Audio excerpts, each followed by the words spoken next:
Welcome back! My name is Baller Scuba. This is Video Games Over Time! We are still in 1985, and we are still in Romance of the Three Kingdoms. When we last left off, I thought I did enough to beat the game, but the game didn't give me a victory screen.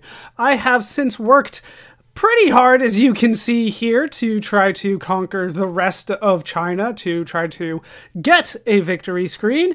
I even recorded another session where I tried even harder, finished that last section, and still didn't get a victory screen, so I have done some more work to try to figure out what's going on. It turns out that the solution's a little bit simpler than I had originally thought. So I am in State 18. This is where Liu Bei is. He hasn't moved since we last left him here, but I have worked quite a bit around him. What I need to do, and let me read to you the conditions for victory straight from the manual. For Scenario 1, A Chaotic World. It says, your goal is to conquer any 30 states or more and to rule either of two capital cities, Luoyang, State 20, or Shangan, State 21. That is what I thought I had done. Nowhere here does it say what I actually need to do. It turns out what I need to do is send Liu Bei to 20 or 21. That's what I need to do to win. It does not matter. There we go. Congratulations, you have splendidly achieved your original goal. However, rather than resting on your laurels, please go on and unite all 58 states. Hitting any key will continue the game at Scenario 5. I don't know if they will move me forward basically one scenario at a time, because the other scenarios have very similar goals. Scenario 2 has the same goal as Scenario 1. Scenarios 3 and 4 say to rule more than 40 states, so maybe they'll move you to Scenario 3 or 4 if you don't have 40 states already, but ultimately they're going to make you conquer everything no matter what. So we have conquered all but one, so let's try to go kind of quickly here. I basically train people. I have already turned animations off. It's just easier for me. We're just going to train troops until it is State 26's turn. I don't believe... Actually, let's go ahead and check. We'll view State 27. It's not going to be super climactic. I think there's only 2 guys there. Let's take a look at the general summary. Yeah, they only have about 13,000. It's Ma Tang and the other guy. And how much rice do they have? They're maxed out on rice, so we can end the view there. What I can do at this point is try to... let's torch the enemy's rice. Why not? That's something that... fine. You know what? Do it anyway. Yeah, just do it anyway. 14, 27, 3, 1... And you take a third of their rice. So now they're down to 20,000. And this was my tactic to kind of get rid of a lot of the troops that kind of upper left section had. Was to take out all their rice to eliminate the... to take out really their chance of being able to fight against me. 27, torch the enemy's rice. All right, so a third of 20,000 is 6,000, so they're down to 14,000. And when I have this many turns, like there's not a lot they can do to stop me. Granted, I don't have like as many troops as I would like. But, you know, we can do what we can here to try to help the war effort. Yeah, they're not going to catch me, I don't think, but they might stop me.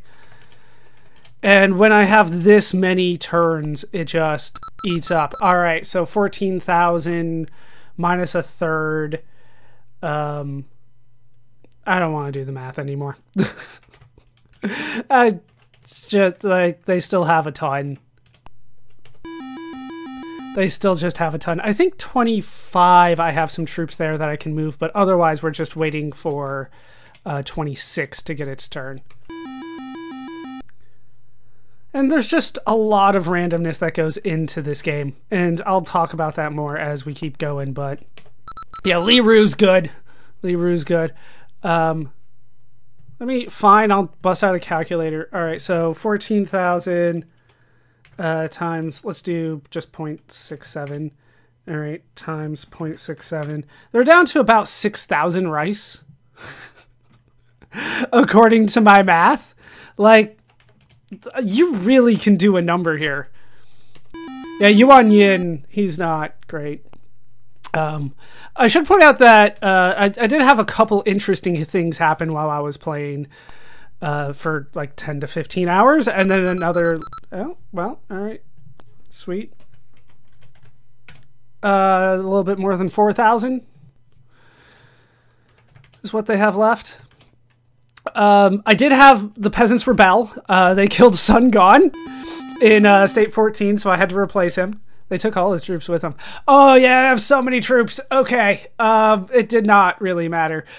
I don't have a... Well, I do have a ton of rice. Let's take a look at who I have here. So, who's staying is going to be the person with the lowest loyalty.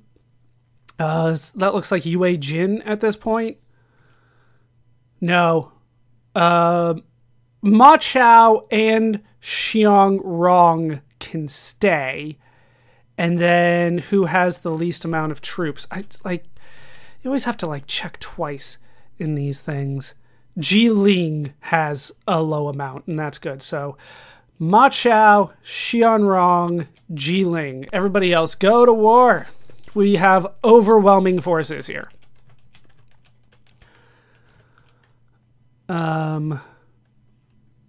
I think it was 9 and 11. It doesn't really matter, to be honest. I have so many overwhelming forces here. And then Jiling was in charge. We'll send most of the money and 24,000. I mean, luck will determine victory. I have like 6 times his troops. Okay, so Jiling can be up here, and then everybody else just get close enough to conquer. Not all my like all-star generals are here, but it doesn't truly matter. Okay, Fan Chao, you can try to sneak around back here. Ma Yan, yeah, he's got like nothing. Zhuling, and then the rice goes up here. It doesn't really matter what I do here, and then yes, without the animations, things will go a lot better. There we go. Sneak through there. Boom. There. There we go. You hide. And as long as the general with the rice doesn't betray me, looking at you, Jiling, we should be fine. I have converted people to my cause. It was, yeah. Like I said, Sun Gon died. He was the one that I always made fun of, that he wasn't capable of doing what I needed him to do anyway, so no super big loss there. You stand by so the other person can get through. All right, simultaneous attack there. Simultaneous attack there. And then we'll have you come in and play kind of spoiler here. Or you. Either way. We'll just have you charge. I don't really care. There was one time that I did overextend myself, and I didn't have enough troops to defend myself, and they went and attacked. And instead of fighting them off, I waited for the month to end, and then on Liu Bei's next turn, I was able to poach the leading commanding general and win. So that's a thing that can happen. Okay. Nope. There. Okay. I'm not sure 199 is going to make it. You can get there. Yeah, your next turn, I am going for victory. Like, it's not... I wish that there was more of, like, a climactic end to this game, but I have not really faced a threatening opposition in a long time. So, I'm not super concerned. Let's just charge, and if you fail, somebody else can finish the job. Hey, I did it! Go, Fan Chow! And we've caught Ma Teng, and that should win the game for us. You can die. There's no point in you living. Not in this game.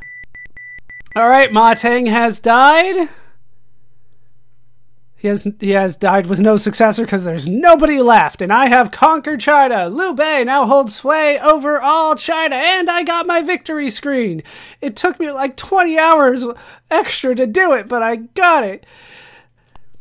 How about another game? I am so good. I am good. But that is the game played. That is Romance of the Three Kingdoms done. And with the game played, it's time to talk about how it holds up today. Playing the game today, I did have fun playing Romance of the Three Kingdoms. The game is fun, but I do think that, like many other games at the time, it kind of overstays its welcome kind of for what it is.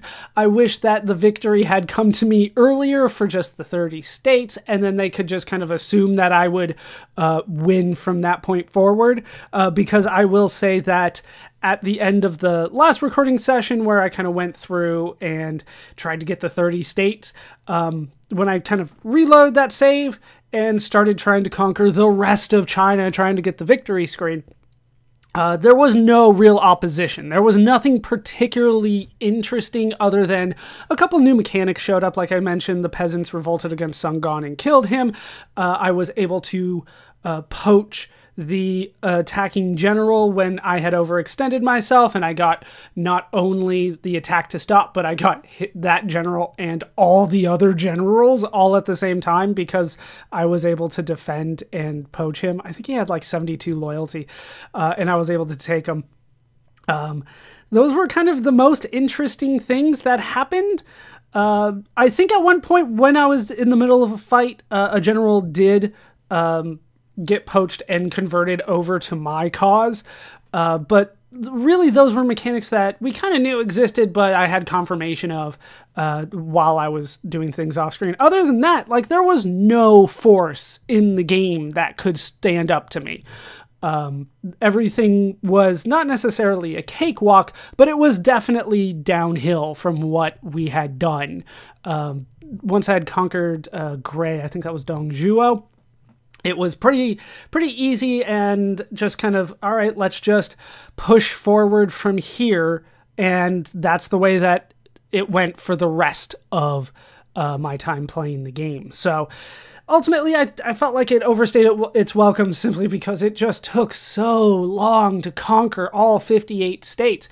From the outside, you know, beating Scenario 1 in like 12 hours, that makes sense to me.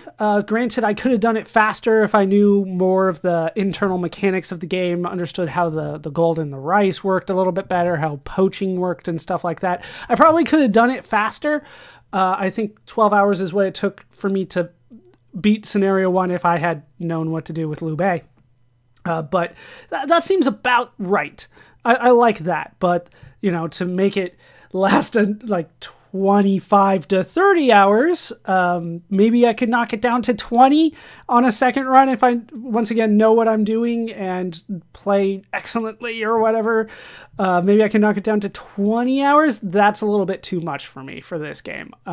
But ultimately, the game is definitely fun. I would argue that it is the best strategy game that we have played to this point. There's not a lot of competition because strategy is still a very emerging genre. But looking at something like Balance of Power or even Eastern Front, we can see the development. We can see that there's more strategy involved in a strategy game. And it's really about conquering ancient China.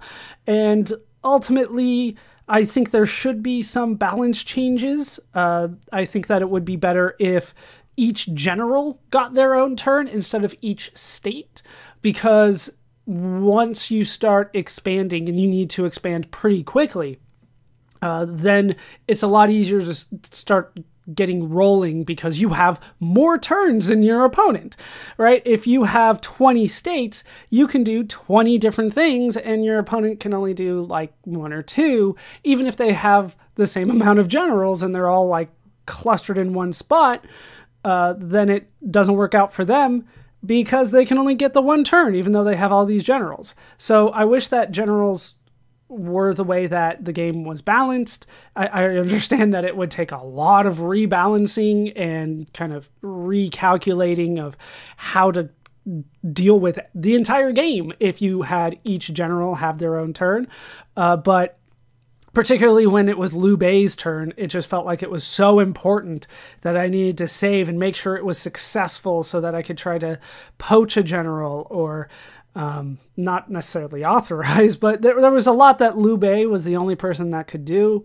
There was a lot of things that he was the only person that could do them. And so I wanted more turns for Liu Bei. And if I had like 6 generals because I had been poaching every turn with Liu Bei, I felt like I was wasting Liu Bei's turn just to move the generals to another state.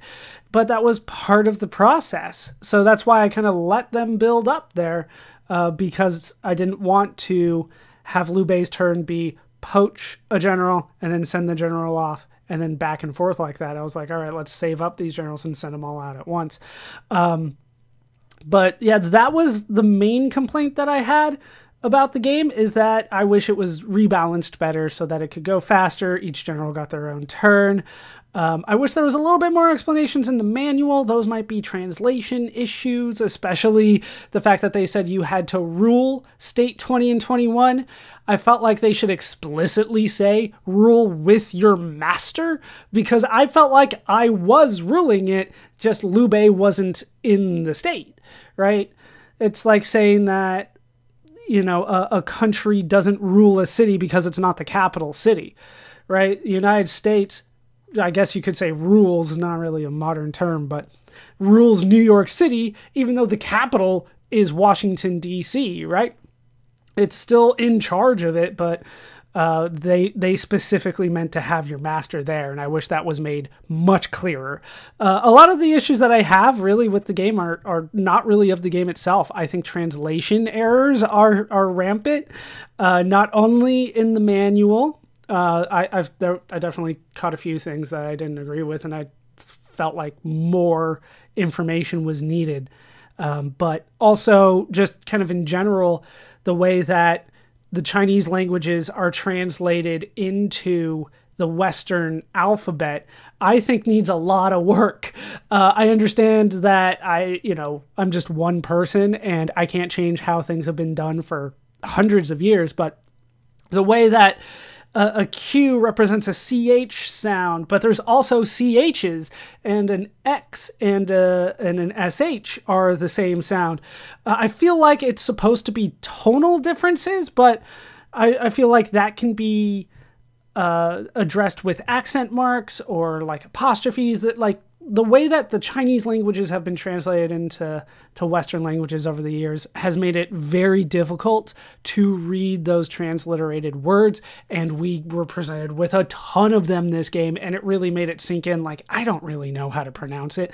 Like I said, when I looked up Cao Cao, which is how I've always been told to pronounce his name, and I looked up pronunciations, I think I found 6 or 7 different ways to pronounce Cao Cao, like including Shou Shou or Chow Chow. And I'm like, none of these make a lot of sense to me. And how can like the same 3 letters have 6 different pronunciations? And so that's more about just history and language in general. I understand that they're not very compatible languages, but I think that we need a better translation system for, basic sounds. It shouldn't be X's and Z's and ZH's and Q's and like all that kind of stuff. Find other ways to make this work, because, a normal Western person looks at QIN and doesn't think chin, right? And that's the Qin dynasty. It's a major part of it. Anyway, that's kind of a major part that I didn't like, but that's not the game's fault. The other part that a lot of people are going to think is the game's fault, but I don't think it is the loyalty system in the game. The loyalty system I don't necessarily agree with from, I guess, a modern standpoint. It doesn't make a lot of sense to me that my master can just write a letter to a general like all the way across China, and now I rule that place, and like the peasants are loyal to me and pay me taxes, and all his generals and all his soldiers have converted because I wrote him a letter. Like, that doesn't make sense. Granted, I didn't do a letter, but a personal visit or a horse or money or women, they do the same thing. If you talk to somebody, you can convert them to your side. And that doesn't make sense from a modern standpoint for us, but apparently that's how the book goes, and that's how the official records go, is that the generals would just kind of switch their loyalty all the time, and their soldiers always went along with it, and the peasants didn't seem to care who was in charge most of the time. There are peasant revolts, right, and that is programmed into the game, but it takes a lot to make that happen.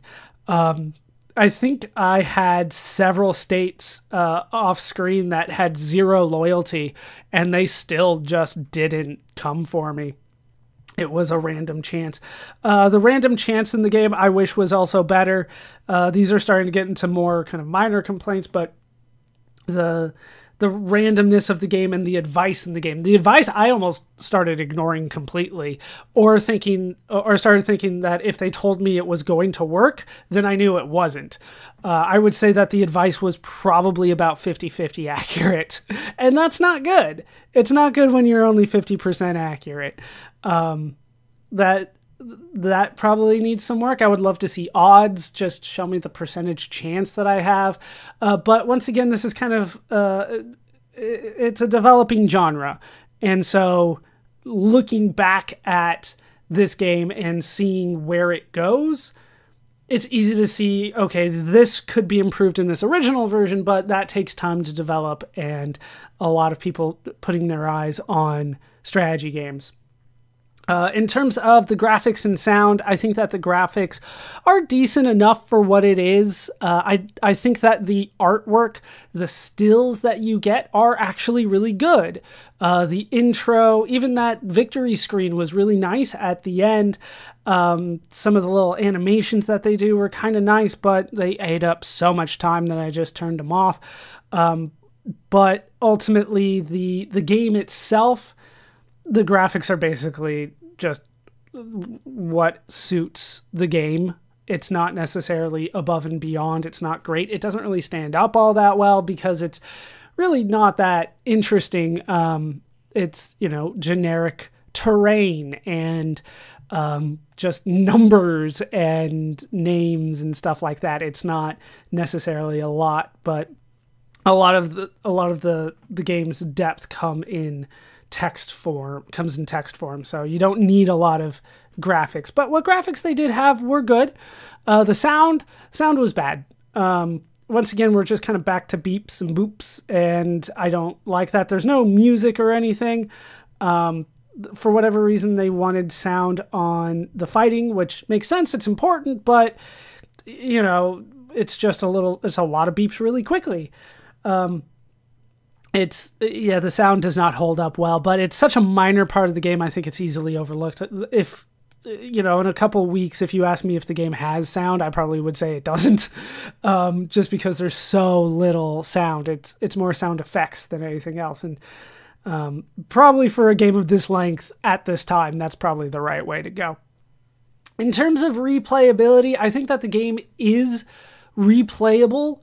I don't necessarily want to go back and do it. Maybe, having a different starting position, starting with Cao Cao or Sun Jian or some of the other generals would make things more interesting, or I could try to figure out different strategies to get things done. Maybe I start rampaging across the countryside and raising everything and stealing their women, but that's not really how I like to play these games.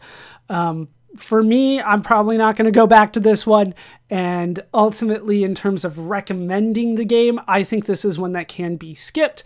I think that it is one that is worthwhile to check out and understand what's going on and see the development of the strategy genre and all that kind of stuff. But ultimately, and this is a little bit of a spoiler, but this game will have several sequels, and the sequels will improve upon this formula, and many other games will start improving upon this kind of formula. And so this game can be skipped unless you are seriously interested in the strategy genre and kind of want to experience the development of it yourself.